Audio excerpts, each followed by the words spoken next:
అలాంటి అద్భుతమైన వ్రతం ఈ లక్ష్మీ కుబేర వ్రతం. ఓకే. ఎవరు చేసుకోవాలి? ఎప్పుడు చేసుకోవాలి అని పర్టిక్యులర్. ఇప్పుడు లక్ష్మీ కుబేర వ్రతము అందరూ చేసుకోవచ్చు. పెళ్లి హ్మ్. కాని అమ్మాయిలు చేసుకోవచ్చు, పెళ్ళైన వాళ్ళు గూడా చేసుకోవచ్చు, అబ్బాయిలు గూడా చేసుకోవచ్చు, వ్యాపారస్తులు చేసుకోవచ్చు, ప్రతి ఒక్కరూ చేసుకోవచ్చు. ఓకే. అలాగే అనగాష్టమి వ్రతం కూడా అంతే. వాళ్ళు చేసుకోవచ్చు. అంటే ఇది ఏ రోజు అట్లా చేయాలని ఏమన్నా ఉంటుందా? ఇది పలానా. ముఖ్యంగా పౌర్ణమి తిథి రోజు గాని, ఓహ్! ఏకాదశి రోజు, ఓకే. గురువారం, శుక్రవారాలు చేసుకోవాలి లక్ష్మీ కుబేర అచ్చచ్చచ్చ! వ్రతం. ఆ! పౌర్ణమి రోజు ఏంటంటే ఏం చేసినా విశేషమైన ఫలం ఉంటది మనకి. ఓకే. నార్మల్‌గా మనకి ఒక్కొక్క డేకి ఒక్కొక్క ఇంపార్టెన్స్ ఉంటుంది. ఏకాదశి తిథి అని ఎందుకు ఫాస్టింగ్ చేస్తారు అందరూ, హ్మ్. ఉపవాసాలు ఎందుకు హ్మ్. ఉంటారు? ఆ యొక్క తిథి రోజు మనం చేసే ఉపవాస వ్రతం వల్ల ఫలితం అమోఘంగా ఉంటుంది. అలాగే ఓకే. పౌర్ణమి తిథి హ్మ్. రోజు ఎటువంటి పూజ చేసినా అమ్మవారిని ఆరాధిస్తే వేరెట్లు ఫలితం ఉంటుంది.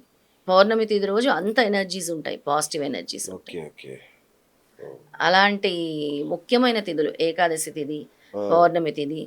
ముఖ్యంగా ప్రతి సంవత్సరము దీపావళి ముందొచ్చే ధనత్రయోదశికి చాలా విశేషంగా చేస్తూ ఉంటారు ఓకే. లక్ష్మీ కుబేర వ్రతం.